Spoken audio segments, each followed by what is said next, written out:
대한민국 모든 생활체육 동호인들의 든든한 지원군 생활체육 팀닥터, 저는 생활체육을 맡은 이주영입니다. 정형외과 김지영입니다. 반갑습니다. 반갑습니다.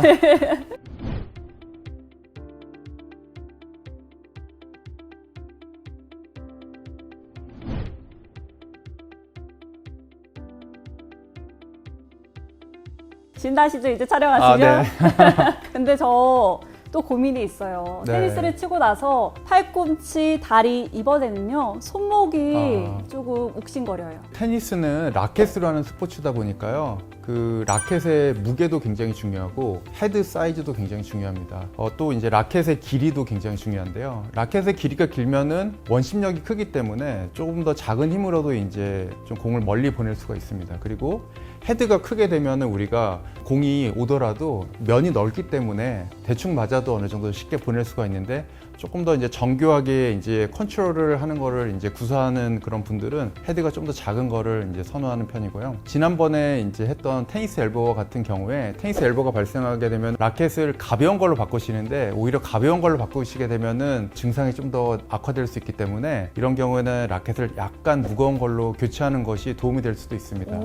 그리고 이제 라켓에 이제 저희가 이제 줄을 매지 않습니까? 줄을 매는데 본인의 수준보다 좀 더 과도하게 맞지 않게 좀 세게 맨다든지 이런 경우에도 손목에 좀 무리가 많이 갈 수 있고요. 또 우리가 라켓을 잡을 때 그립 사이즈도 손에 딱 그 그립이 잘 맞아야지, 너무 그립이 크다든지 아니면 작게 되면은 그것도 역시 손목에 무리가 갈 수 있고, 또 라켓을 우리가 처음 이제 운동을 시작하시는 분들은 너무 이제 라켓을 꽉 쥐고 이제 운동을 하게 되는데요. 제가 그랬어요. 네, 그렇게 되게 되면은 오히려 근육이 긴장된 상태로 있기 때문에 그 상태에서 이제 공이 정타가 맞지 않고 이렇게 빗맞거나 아니면 잘 안 맞거나 이렇게 됐을 경우에는 손목에 좀 무리한 그런 부하가 걸릴 수가 있습니다. 궁금한 게, 감독님도 말씀을 하셨지만 라켓을 참새를 쥐듯이 살짝 공 잡으라고 하시더라고요. 네. 근데 그렇게 쥐면서도 이렇게 하면 라켓 놓치지 않을까라는 걱정이 드는데, 그런 거는? 팔에 힘이 들어 그립을 너무 세게 잡게 되면은 우리가 팔로만 오히려 이렇게 칠 수가 있는데요. 이제 팔과 함께 이제 우리가 코어 근육들, 허리라든지 어깨 턴이라든지 이런 걸 함께 이용하면서 이제 하기 위해서는 손을 좀 가볍게 잡는 것이 이렇게 몸에 여러 이제 코어 근육을 쓰는데도 도움이 될 것 같습니다. 네, 지금 교수님 이야기 들으면서 아차 싶었던 분들 많으실 것 같은데요. 오늘은 테니스를 치면서 이 손목 부상과 관련해서 알아보겠습니다. 역시나 영상이 준비되어 있는데요. 화면 보고 이야기 나누겠습니다. 다 들어! 벌써 서브하려고? 안 돼! 저게 욕심 부리지 멋있잖아요. 말고 tonton 탁! 일단 포핸드, 백핸드부터 해야 돼. 하고 엄마 다시 치면서 네. 오른쪽 어깨가 앞으로 나가야 되는데 그냥 뒤에만 맞아, 있잖아요. 그러니까 기다려요. 팔로우 하시는 거죠. 어깨가 이렇게 같이 나가야 되는데.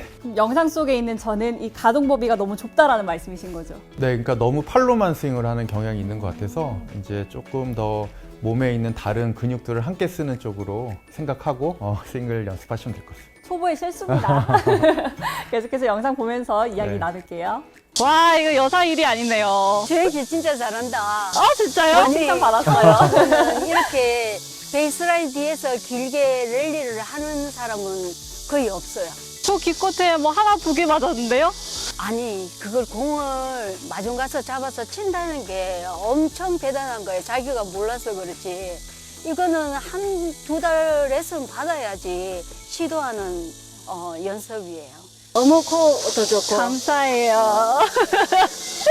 와, 너무 세게 쳤나? 저 때부터 미안, 시작이었어요. 왜 손목이 이상할까요? 아파요. 알인 것 같기도 하고. 저게 시작돼서 밤에 집에 가니까 이건 정말 과장 하나 안 보태고 물병 하나 쥐는데도 벌벌 떨리더라니까요. 네. 저런 게 다 이제 손목 질환이라는 네, 맞습니다. 이제 너무 이제 우리가 그 스윙을 할 때 손목을 많이 쓰게 되면은 손목 근육에 이제 좀 부담이 갈 수가 있고, 라켓도 무게가 있고 공도 그 라켓을 들고 쳐야 되기 때문에 네. 우리가 너무 손목을 가지고 방향을 이제 조정하려다 보면은 손목에 좀 불필요한 그런 동작들이 생길 수밖에 없거든요. 그래서 좀 과도하게 쓰는 그런 해당 근육들이 좀 무리가 갈 수가 있습니다. 그거 이름도 되게 길더라고요. TFCC? TCFF? TFCC라고 해서 바깥쪽에 있는 요 척골이라는 뼈랑 네. 요 새끼손가락 밑에 있는 손목뼈 그 사이에 연골 인대 복합체다 이렇게 이해하시면 네. 될 것 같은데요. 새끼손가락 쪽으로 손목을 과도하게 돌리는 동작을 많이 한다든지 네. 아니면은 가령 뭐 손 짚고 넘어진다든지 이런 경우에는 그 인대가 좀 파열될 수가 있습니다. 테니스를 치시는 분들이 이쪽만 아픈 게 아니라 뭐 손등도 아프실 수가 있고 엄지손가락 부분이 좀 아플 수도 있고 그런데요. 이런 것들은 다 그 부위에 있는 힘줄을 이제 무리하게 많이 써서 그런 거기 때문에 만약 통증이 발생한다면은 제가 볼 때는 혹시나 스윙이 잘못된 건 아닌지 한번 점검할 필요가 있을 것 같고요. 통증이 어느 정도 개선될 때까지는 뭐 좀 쉬고 또 물리치료를 병행하는 게 필요할 것 같습니다. 반복되는 말인 것 같습니다. 여러분, 올바른 동작을 익히는 거 선행되어야 될 것 같고요. 그리고 또 한 가지 저는 궁금한 게 손목 터널 증후군 요즘 젊은 분들 사이에서는 되게 많이들 호소를 하시잖아요. 이거랑 또 어떻게 구분이 되는 걸까요? 손목 터널 증후군은 이제 손목 앞쪽에 보면은 이제 인대가 하나 있는데 그 인대 밑에 이제 손가락을 구부리는 힘줄이랑 정중신경이 이제 들어가 있는 손목 터널이라는 공간이 있습니다. 이제 그 공간이 좁아지게 되면은 이제 신경이 눌려서 이제 발생하는 질환이 손목 터널 증후군인데요. 뭐 이제 손을 좀 과도하게 많이 쓰는 경우에는 발생할 수가 있습니다. 손목 터널 증후군의 경우에는 주로 이제 손바닥 요 전방 쪽이 좀 불편하고 손끝이 좀 저린다든지 감각이 좀 떨어진다든지 이런 게 생길 수가 있는데요. 만약에 손 등 쪽이 아프다면은 사실 이거는 오히려 손목을 들어 올리는 근육이나 힘줄의 문제일 가능성이 훨씬 높습니다. 말씀하신 대로라면 되게 간단하게 진단이 가능하잖아요. 네. 병원 가서 CT나 MRI는 필요 없을까요? 네, 우선은 통증이 그렇게 심하지 않는다면은 뭐 조금 한 1, 2주 정도 쉬고 뭐 소염 진통제라든지 이런 통증을 조절할 수 있는 약물 치료만으로도 어느 정도 개선이 될 수 있고요. 네. 만약에 이제 증상이 계속 점점 심해진다든지 뭐 통증이 일상생활에도 좀 지장이 있을 정도로 불편함이 있다 이러면은 병원을 찾아가는 게 좋을 것 같습니다. 네. 그리고 손목 통증 관련해서 제가 꼭 드리고 싶은 말씀이 있는데요. 우리가 테니스 라켓을 쥔 상태에서 이렇게 스윙을 하다 보면은 공이 이제 맞으면서 발생하는 그런 진동이 이제 느껴지게 되고 그 진동 에너지가 이 손목 뼈에 이렇게 전달이 계속 되게 됩니다. 이렇게 되면은 손목에는 이제 8개의 작은 뼈들이 있는데 이 중에서 유구골이라고 하는 뼈가 요 손바닥 쪽에 있는데요. 네. 그 유구골 돌기 골절이 생길 수가 있어요. 그렇게 되면은 요 손바닥 앞 이쪽이 계속 아프게 되고 이게 이제 만약에 골절이 된 상태로 이렇게 방치하게 되면은 골절이 발생한 그 거친 면에 손가락 구부리는 힘줄이 계속 닳아가지고 손바닥 쪽에 통증이 계속된다. 이런 경우에는 한번 병원을 방문하셔서 골절이 있는지 CT나 뭐 MRI 검사를 해보시는 것이 필요할 수 있습니다.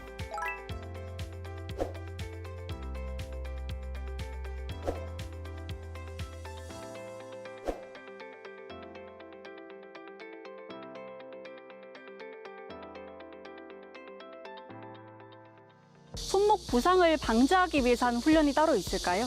제일 기초적인 거는 일단 준비 운동이고요. 그 다음에 방지하기 위해서는 아령을 가지고 밴드를 가지고 손목 운동을 이렇게 선수들은 다 합니다. 아, 손목 강화 운동을 따로 해주시는군요. 따로 합니다. 각도에 따라서 밴드를 가지고 이렇게 당기고 무조건 시작하기 전에 선수들은 다 강화 훈련을 해주고 운동을 시작합니다. 뭐 악력기를 해도 되고 아주 소프트한 볼로 이렇게 계속 잡았다 폈다 해도 됩니다. 아, 따로 기구가 필요한 네, 것도 아니고. 네. 스트레칭 말고도 저렇게 지금 감독님도 보호대 차고 계시잖아요. 네. 저런 것도 도움이 될까요? 아대를 착용하게 되면 이제 손목이 좀 과도하게 꺾인다든지 네. 손목을 많이 쓰는 거가 어느 정도 조금 제한이 될 수 있으니까 그리고 또 강한 충격이 왔을 때 어느 정도는 좀 보조 역할을 해줄 수가 있으니까 네. 도움될 수 있습니다. 테니스에 대한 궁금증은 이해 끝이 아닙니다. 역시 동호인 분들이 질문을 담아 보내주셨거든요. 함께 보죠. 좋은 손목 보호대는 어떤 걸 사용해야 하나요? 이런 게 또 중요하거든요. 보호대가 도움이 될 수 있습니다라고 했는데 좋은 보호대라는 거는 뭘 말하는 걸까요? 너무 이제 그 손목이 과도하게 좀 꺾이거나 이래가지고 좀 불편함이 생기거나 통증이 생기시는 분들의 경우에는 손목이 잘 잡히는 좀 고정력이 좋은 보조기를 착용하는 게 좋을 것 같고요. 가벼운 증상만 있는 분들은 그냥 그래도 또 이게 너무 이게 손목이 강하게 고정되면은 이제 스윙하는데 오히려 좀 방해를 할 수도 있기 때문에 본인의 어떤 증상과 또 이렇게 테니스 스윙에서 얼마나 제한을 받는지 이런 거를 함께 이렇게 좀 고려해가지고 선택하시면 좋을 것 같습니다. 네, 이어서 두 번째 질문도 있습니다. 손목 통증이 왔을 때 온파스나 냉파스 중에 어떤 게 좋을까요? 그 영상 속에서는 파스를 이야기하셨잖아요. 네네. 찜질이랑 파스랑 똑같은 기능을 하는 건가요? 냉찜질의 경우에는 오히려 그 더 이상 붓지 않고 염증을 깔아앉히는 그런 목적으로 한다 이렇게 생각하시면 되고요. 온찜질의 경우에는 이제 혈류를 개선시켜서 상했던 힘줄들이 이제 아물 수 있도록 그런 목적으로 하게 됩니다. 근데 파스 같은 경우에는 많은 경우가 이런 소염 작용을 하는 네. 성분들이 있기 때문에 급성 손상이나 만성 손상 모두에 도움이 되고 뭐 이것도 해보고 저것도 해보시면서 본인에게 좀 더 도움이 되는 그런 방법으로 하시면 되지 않을까 이렇게 네, 생각이 맞는 됩니다. 방법이 또 다 있을 거니까요. 네, 맞습니다.